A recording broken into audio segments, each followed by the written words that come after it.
Well, we know many Bears fans are hoping for a big-name edge rusher in free agency this year, and it did not happen. On today's episode, we're going to look at 4 pass rushers in the NFL draft that the Chicago Bears could target at different levels in the draft. We'll talk a little bit about that and to continue why the Bears didn't necessarily need Maxx Crosby. We're also going to talk about which one of the Bears' departures are the Bears going to miss the most. We're going to get into all that plus more right after this.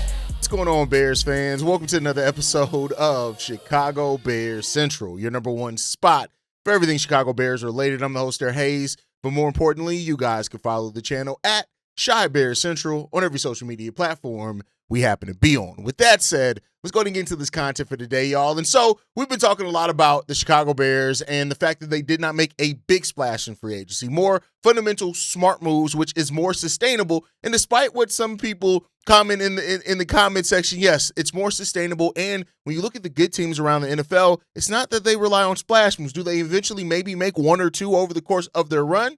Yeah, sure. But when you look at how when they initially established it, right, they didn't make the big splash moves. They drafted well. They brought in smart free agents that played off those type of guys. And, we'll see what the Bears do in that case. But edge rusher is clearly one of the Bears' biggest needs in free agency. And even though in my personal mock draft, had the Bears going safety first with their first round pick in the draft, I did have them drafting 2 edge rushers in my mock draft. And I'm not going to be surprised if the Bears draft multiple edge rushers in the draft. It really depends on how they look at the position. How they feel about Austin Booker is going to tell a lot about it as well. But I think if they do draft 2 edge rushers, it means that Dayo Odeyingbo, who is still on the roster, is probably going to be used primarily on the inside, as well as Kentavious Street as well, even though both those guys can be used on the outside and inside. But I want to look here at 4 draft prospects that the Chicago Bears could target in the 2026 NFL draft. The first one I want to bring up is Zion Young, the guy out of Missouri. He's coming off a season where he had career highs in pressures with 52 total pressures last year, 8 sacks, 2 forced fumbles, and 21 solo tackles as well. Like, this is a guy that he is an explosive athlete when it comes down to it. And he is definitely one of the top 5 edge rushers in this draft overall. And that's what the type of talent that the Bears are going to be looking for in a draft like this. Can they get one of those guys that can come in and help this defensive line right away? They're looking for impact players.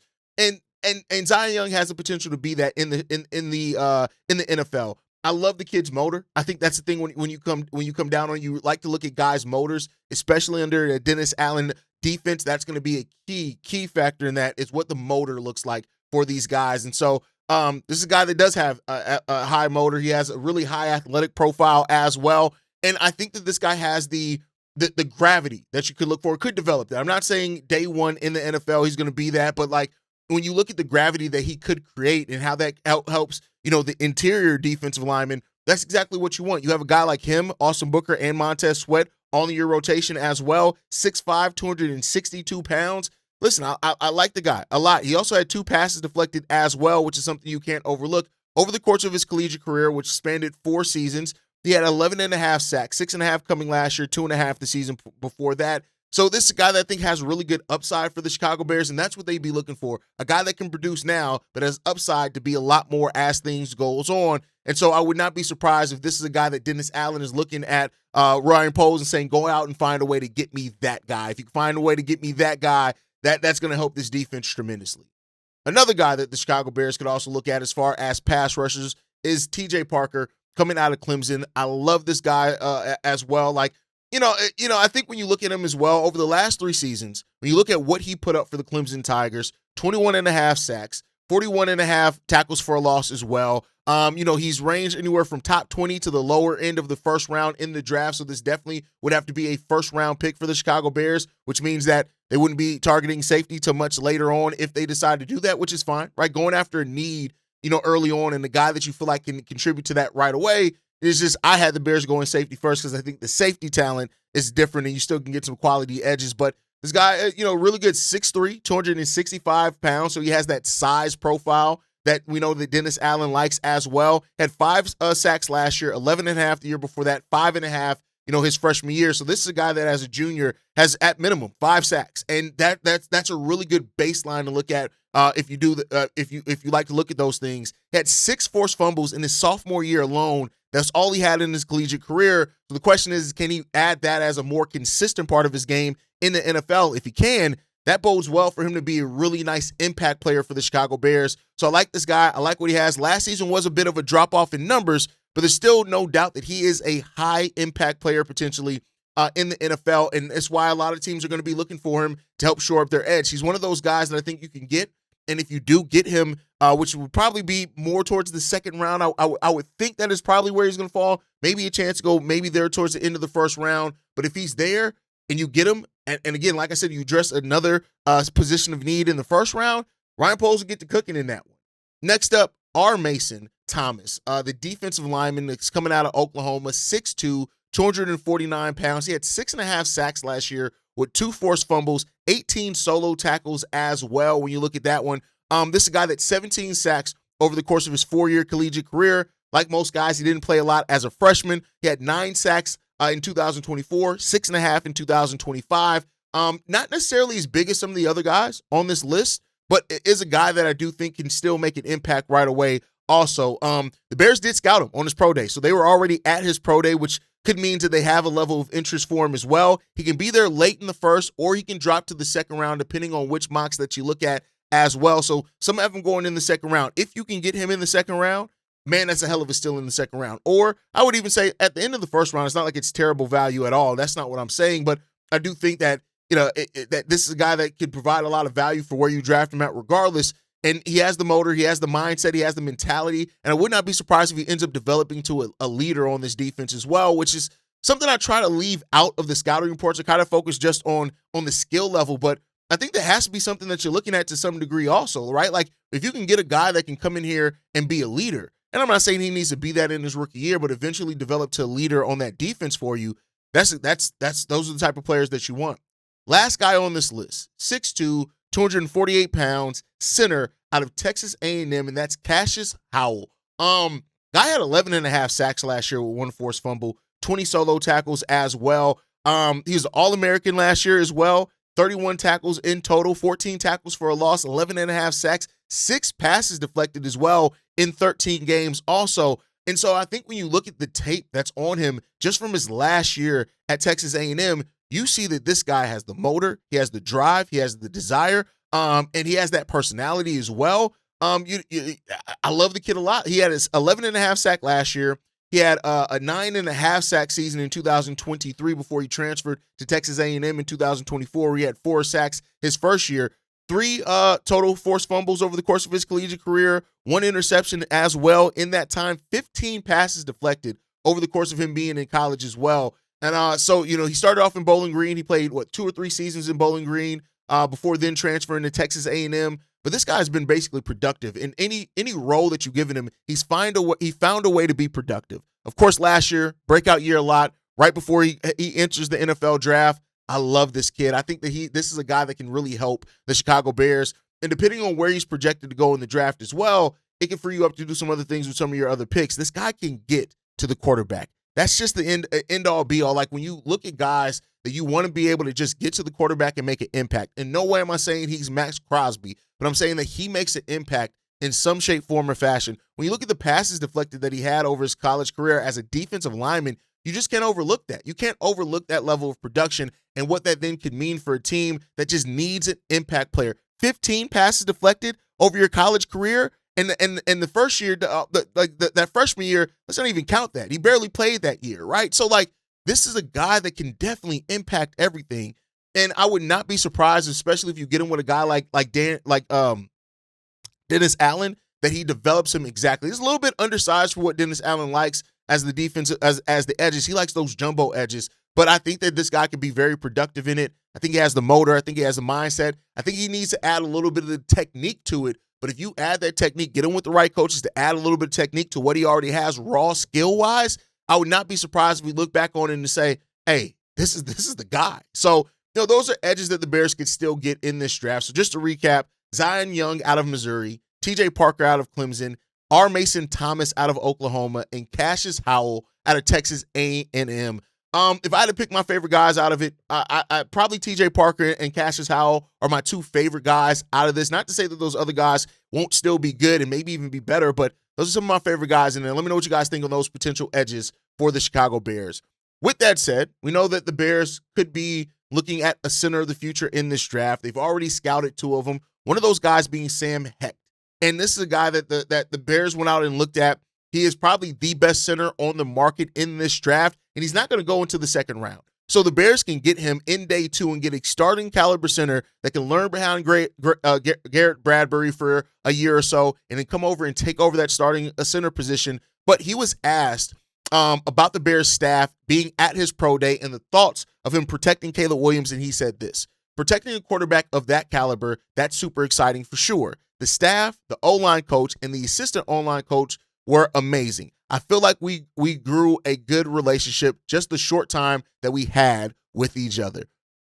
Listen, we've seen it before. We've seen how this Bears front office, how they scout. And usually this is around the times where you start getting things that are telling about the players that they have as favorites on their board. Am I saying that it has to be that? No, they could go a different route. We know that Ryan Poles has gone unexpected routes before, but Sam Hecht is a guy that I think you lose Drew Dahlman, you bring in Garrett Bradbury. Garrett Bradbury is good, and I would not be surprised if Bradbury's here multiple years. That doesn't mean he's going to be a starter all of those years. Sam Hecht is a guy that I think if you can draft him, you have your center of the future. And at that point, right, yeah, you have veterans in Jonah Jackson and Joe Thuney, but then look at what that means for your young future of your center, young player. Darnell Wright, young player. Ozzie Trapillo, young player, right? You have these young guys that are so important and can grow and develop with Caleb Williams over time. When you can keep an offensive line together for a long time, that's when you start seeing the best versions of that. That's where you start seeing the second hand. They understand how to work with a mobile quarterback, especially a quarterback as unique as what Caleb Williams is.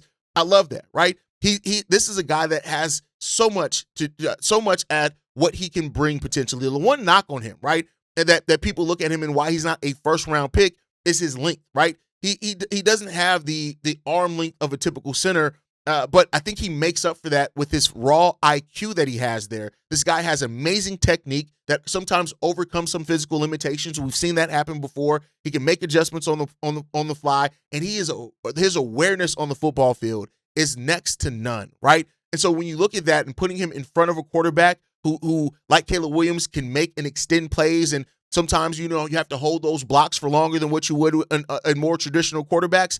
Sam Hecht is a guy that can do all of that, right? And so I think when you look at that, man, you're working on his eyes, working on the technique, all that type of stuff. You get him with Dan Roushar, and we already know what Dan Roushar is as an offensive line coach and his pedigree there.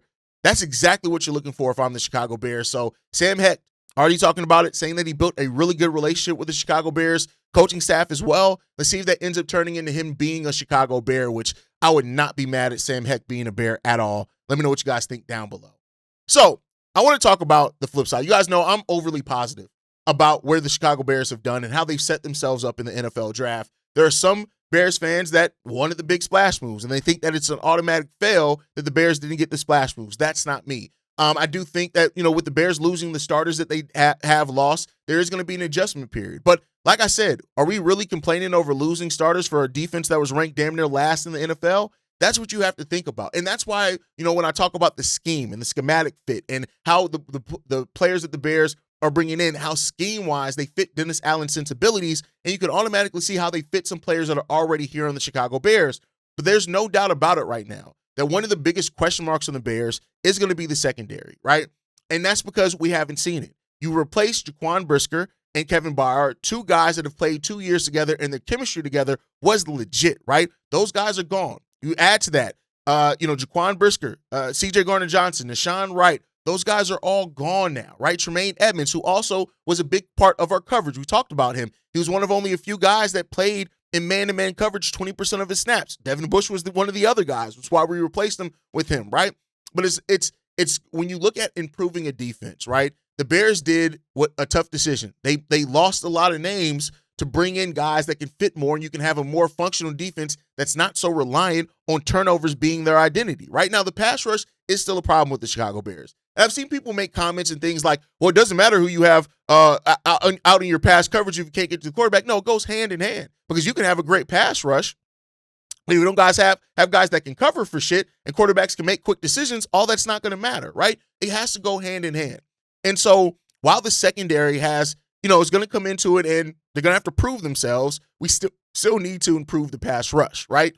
And so those two things are still the biggest question marks left after what Ryan Poles has done in free agency. Yes, I feel that getting Kobe Bryant was a great move for the Chicago Bears. I want to be clear there. I like that is a plus for the Chicago Bears. Now you got to go out there and find his mate. But I think you lost Jonathan Owens. Jonathan Owens was still a good depth piece for you as well. So now when you look at it, right, and you look at, Cam Lewis, who you're bringing in to fill kind of that role that C.J. Gardner-Johnson had, you're adding him to players like Jalen Johnson, Kyler Gordon, Tyreek Stevenson, Terrell Smith, right? You have those guys, Zay Frazier, who you hope is going to be able to make a bigger impact in year 2 as well, right? But there's still some question marks there. Tyreek Stevenson was benched towards the end of last season. Now he came back, and I think he responded well to that, which is really good. But you're still looking at him coming in there and, can he get back to what he looked like before, right? That's going to be a thing here. It's clear that the Bears wanted to overhaul the parts of their secondary, and they wanted to do that, whether it was getting young, getting faster, also having more long-term stability at that position. That's what they wanted to do. And the Bears are still going to need more help in the secondary. So that is still the pass rush and the secondary, still two big questions for the Chicago Bears left in this draft that they have to go out and address. And we'll see what they do with that as well, right? Like when you look at the guys like for the Chicago Bears as far as safety, I know some people are like, well, we're going to trust a rookie safety to really come in here. And yeah, I think you can. It just depends on who that safety is, right? So we'll see what ends up happening with that one. The Bears did bring back guys like Elijah Hicks, who's more of a special teamer, thing like that. But right now, I won't knock anybody who asks questions on, are the Bears going to be good enough in the secondary? Is it going to be enough chemistry there in the secondary? Can you build enough of that in this first year with these guys? And the Bears are going to have to go out and show that they can do that. And if they do, great, right? Then it eliminates the question. We can attack it the way that we need to attack it, and we can have a secondary that we look at and say, all right, cool, we're here, right? But with that said, I want to spin that into a conversation and ask this. Which of the Bears' departures are going to hurt the worst, right? When you look at, I have, and it's all in the secondary, which I think highlights this, right? Kevin Byard is definitely going to hurt, right? Now, I do think that you can mitigate that. And, Kevin Byard has been such a good leader here for the Chicago Bears, but it is a big loss for the Bears in that secondary to lose Kevin Byard, even though he's a 33-year-old veteran, right? And, he even said it that my career at this point is year to year. He signs a one-year deal, he's gone. But to lead the NFL in an interception and leave, it's fair for Bears fans to have some questions on that one.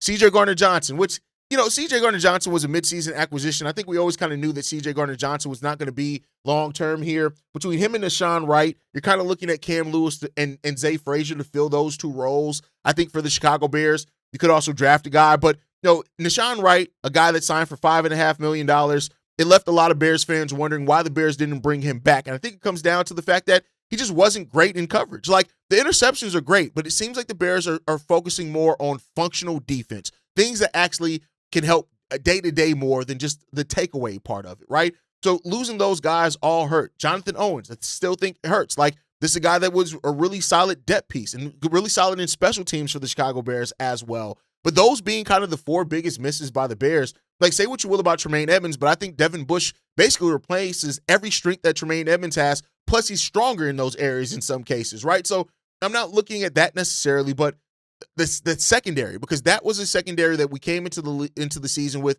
expecting the depth there. Now, that got impacted by the injuries that were there from the start of the season, and you can't take away from that. But now you're replacing that with unknown. And I guess it was still a bit of an unknown because we didn't know if those guys are going to be able to stay healthy as is. So we'll see what the Bears do with this one, man. Ryan Poles, as I've said many times before, we're at the point where Ryan Poles has earned the right for me to have my faith in what he's going to do long term. That's why I don't react so much to the individual things, like the small things. I want to wait and see to a big picture kind of aspect on it once the once the offseason is completely done after the draft. And then kind of review where I feel like we're going to be. But, I can't knock people who have a little bit of trepidation or a little bit of concern and are questioning, like, all right, like, I see maybe the plan, but is it going to be something that actually works out for us? And that's what they got to prove it on the field, man. Like, listen, there's always going to be some takeaways, some good stuff. It is what it is, man.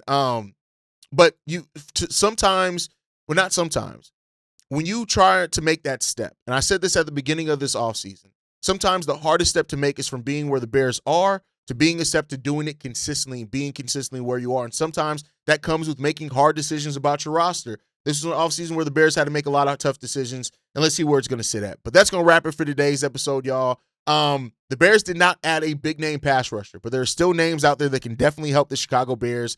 And I won't necessarily mark it as a missed opportunity. Now go out there and show what you're doing with the opportunity that you do have, right? But I want to hear from you guys. Let me know what you guys feel on all the topics down below. Like the video, subscribe to the channel as well. Make sure you guys are following us at Chi Bears Central. You can send us any feedback, questions, comments, concerns, ChicagoBearsCentral@gmail.com. And lastly, if you want to leave a text message and our voicemail for the mailbag, the number to do so, 242-9336.